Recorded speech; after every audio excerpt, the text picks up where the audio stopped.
On the 22nd of July, here comes episode number 547. The three format island of relevancy. Over the past few years, over the past decade, especially in this particular sport, there has been a discussion that which format is more relevant, which format should be scrapped. And we have seen individuals retire from one format to give time to the other format. It happened in 2014 when a certain Dhoni retired from test matches to prolong his career playing 50 overs and 20 overs. We have seen that so many times. It's not happening for the first time. The debate around it has been going on and on and on. And the test versus ODIs versus T20 sparring match never ends. It's a three-way battle. And the fear is that one format is losing its relevancy. Well, let me tell you who is ruling. It's not the format which is losing its relevancy. It's the individuals who are talking about it who are losing their relevancy. Every time we say that we need a fresh young batch in a particular profession, but in this profession you don't have enough individuals who are of the contemporary times. Even those who are of the contemporary time, let's say a couple of 36, 37-year-olds, they're also stuck in the past because they converse with 50, 60-year-olds, and then because those 50, 60-year-old played so much, played over 100 matches, that we bow down to their greatness and we are not able to say that no, you are wrong, which means you don't tell former players, no, I disagree with you, I am going to not endorse this idea, I'm going to endorse a different idea, even if it means insulting that player and going against the rules of the broadcaster they are employed by. But that's a risk you got to take. You say you want to take a risk in sports, take a risk in this. If you as an individual of the contemporary times believes that 55-year-old player who played because he was lucky to play, not on merit but because of other reasons, says something and you think that you don't agree, just say I don't agree. I don't care what happens, I don't care what are repercussions, I don't care if this player says he will never be a so-called expert again. It really doesn't matter. But it's never going to happen because everyone is afraid that they will lose the security on the job because they don't have any other skills. So if they lose the job as an anchor from this broadcaster or any broadcaster, they will never be able to do anything on their own because they don't have the skills, they don't have the knowledge, and they are so used to someone else feeding information in their ear that if they have to do something on their own, they are caught napping. I'll talk more on that later, but the Ben Stokes ODI defrocking has stoked a twaddle. It is stoking a twaddle, pun intended. So a one format retirement, and it has stoked a debate, pun intended again, and it has become a viral subject because you have former retired players saying scrap one format, it's irrelevant, it's boring, it's long, it's something which makes you fall asleep. So have two formats. As I said, the test versus ODI versus 2020 sparring match never ends. And why has this player retired? Because it's the travesty of an omni-shamble scheduling. But let me tell you, the scheduling of a sports event, especially in this particular sport or any sport, has never been in athletes' favor.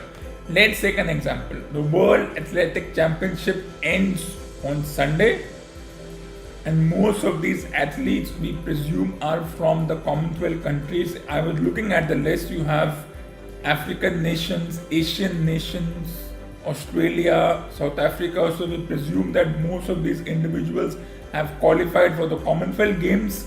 So once they finish this World Championship of Athletics, whether it's in long jump, high jump, discus throw, javelin throw, or long distance running 100 meters, 200 meters, whatever be the format they are proficient in. And if they have qualified for that tournament, if they are doing well here, which means they have qualified there, they will hardly have a 4-day break before that tournament begins in just a week's time. Isn't that also omni-shamble scheduling? Because they will spend 8 to 10 hours on a plane, then they will have to go there and go through all kinds of torturous tests. We all know what tests are there. Of course, it's for the broadcasters, organizers, everybody. So let's keep it that way. But no discussion regarding that. They think that the more they play, the better they become. So I think this Ben Stokes ODI defrocking has only come into relevance. It has only come into relevance because it's Ben Stokes, representing England and partly New Zealand.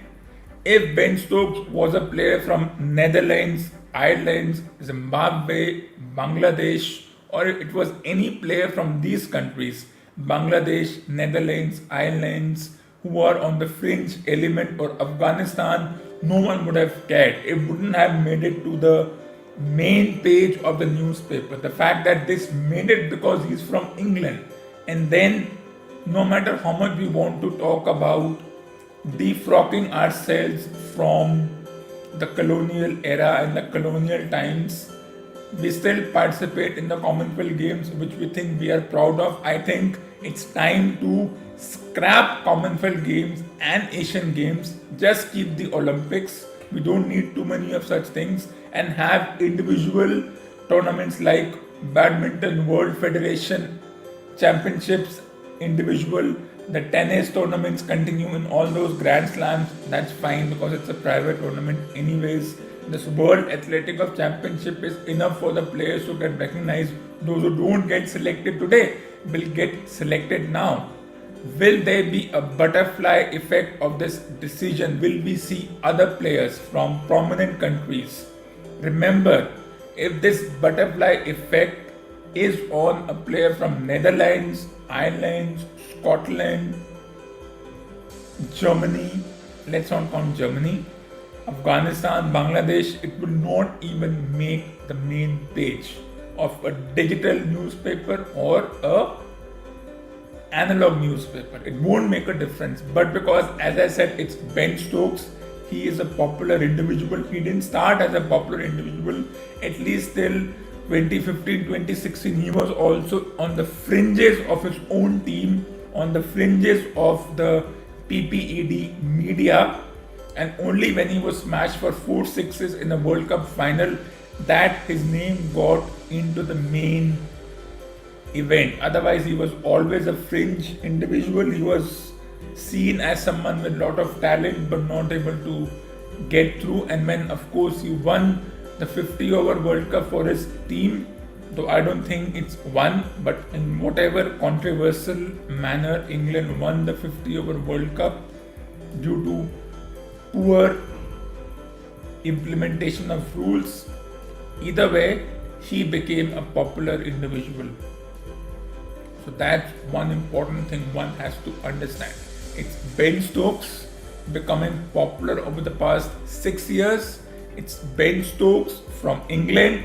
It's not Ben Stokes from Netherlands, Thailand, or Zimbabwe, or Bangladesh, or Afghanistan. He's not from those countries.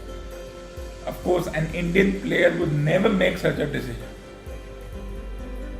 Though we want a certain Indian player to make such a decision, and we'll be celebrating if a certain Indian player makes a decision that I'm going to defrock myself from one format, and we all know who that player is. Crackers would be burst as if Diwali has come early because we want that player to go. Well, that's something that we'll see if that happens, but very few Indian players can make a decision. Some will prolong and retire because they are not picked up. Indian players retire because they don't get picked up by the team. foreign players retire because they feel they have given everything to the team, and now it's time for them to defrog from the sport and contribute in other arenas, that is coaching, commentary, or wherever they can lend a hand or continue to play domestic tournaments which people really don't care about. And that's something that has to be understood. So the travesty of an omni-shamble scheduling. Let me tell you, I've seen archives of old matches. The governing body never cared about the players' well-being. They would organize twice series after twice series. There would hardly be a break between two tournaments. So it's not as if 20 to 30 years ago, just because there were two formats and 20 over format only became prominent in 2004, and more importantly after its maiden World Cup, that we have this three-way sparring match. Tests and ODIs, it was fine. You play 3 test matches, 5 ODIs, get a couple of weeks break, you move on and you play the tri-series. And a lot of tri-series once upon a time used to be played in Dubai and Sharjah. So why are we getting so worried that a certain tournament will be shifted to Dubai? Because Dubai has been hosting such tournaments forever. It's not for the first time they are hosting. They've always been a standby venue. When the 2021 World Cup, which was supposed to be hosted by India, could not be hosted because of obvious reasons, Dubai came to the rescue. UAE came to the rescue. When the Indian National T-20 Cup could not be hosted in India, UAE came to the rescue. When the Asia Cup cannot be hosted by Sri Lanka due to obvious reasons, once again Dubai comes to the rescue. It has always been that. And that's the best place because it's a neutral venue, and for a long time a certain team hosted all its tournament there. We won't go into details, but as far as the travesty of an omni-shamble scheduling goes, I disagree. I do not agree with this, that now the scheduling is such that players don't get breathing space. If that's the case, then fine, go ahead, start defrocking yourself, stoke a twaddle, and we'll see what happens next. Because this discussion about this 3-format island of relevancy, which is more important, I think all 3 are important. We cannot keep them in silos, but all 3 are important.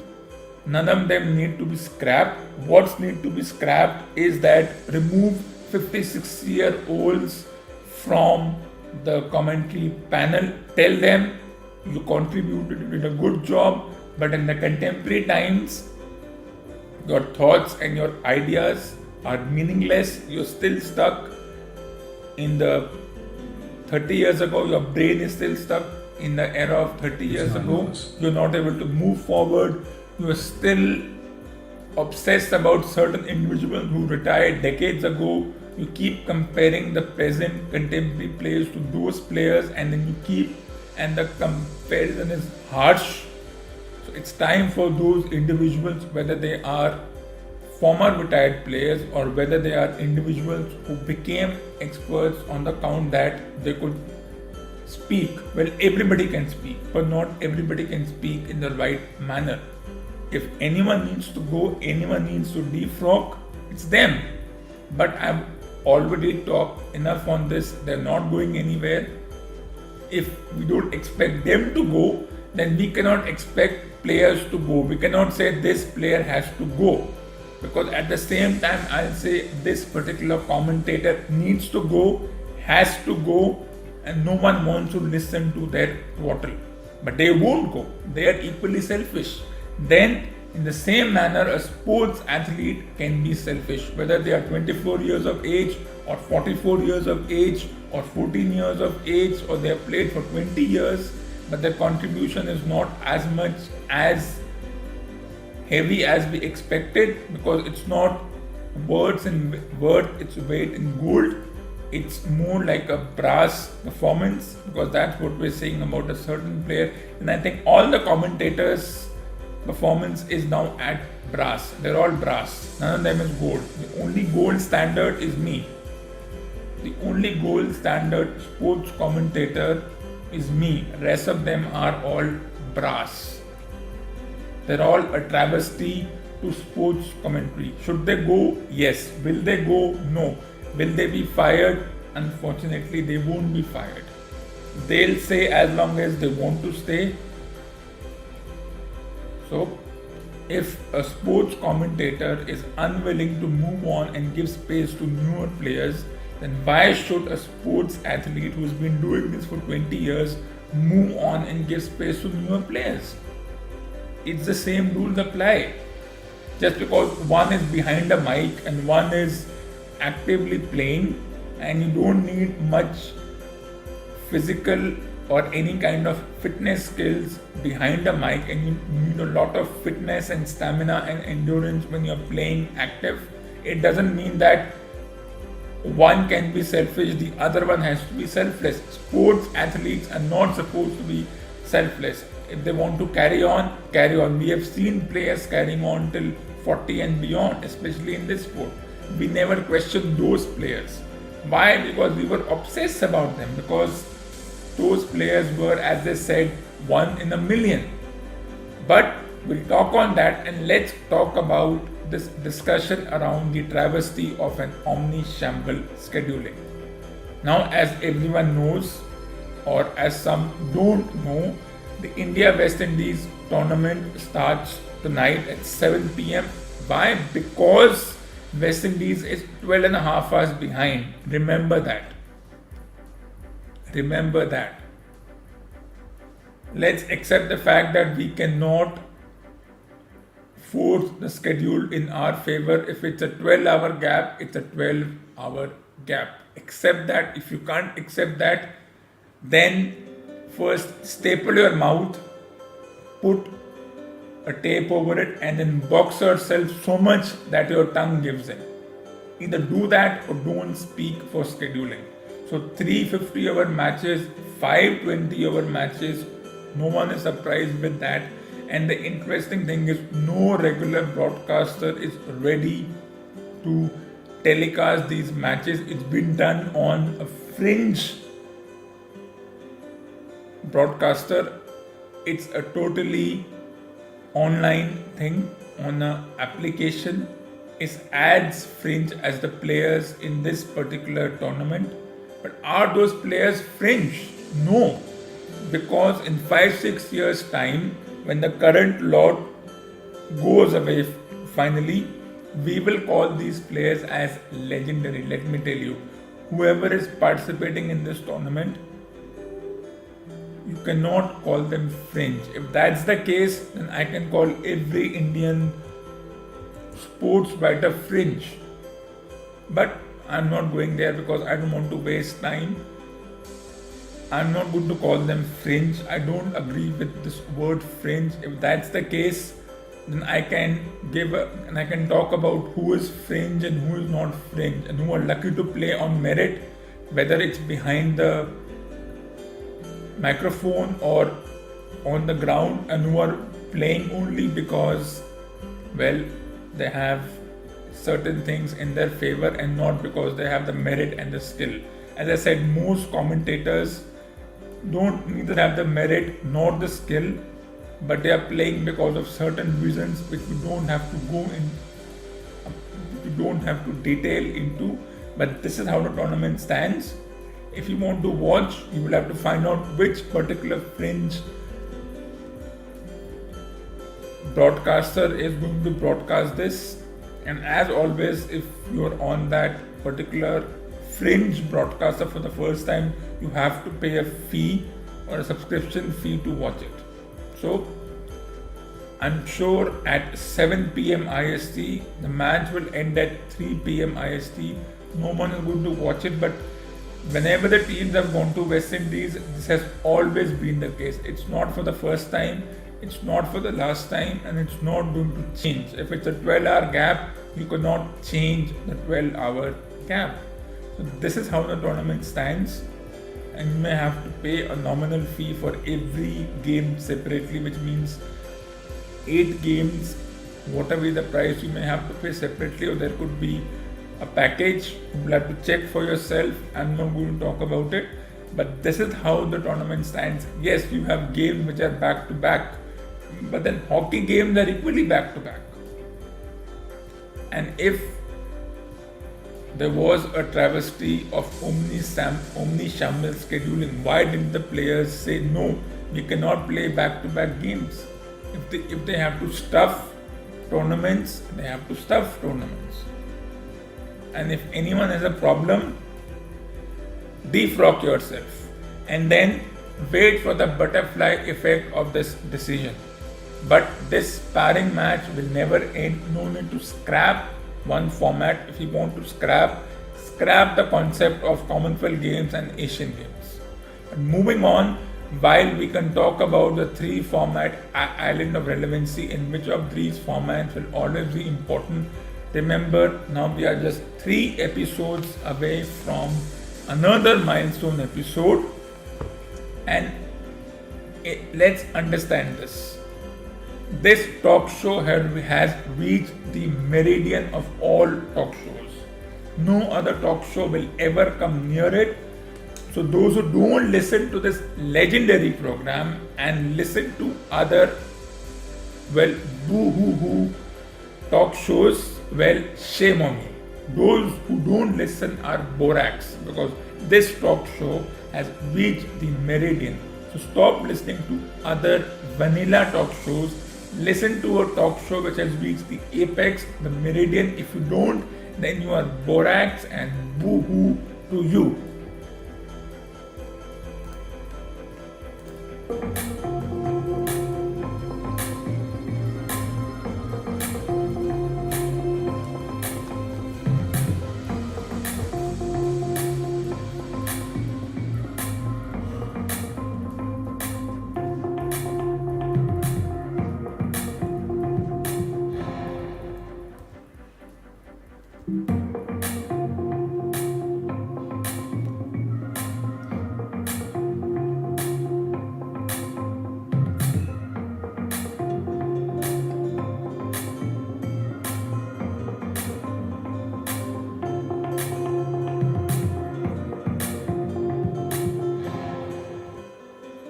This ends episode number 547 on the 22nd of July 2022.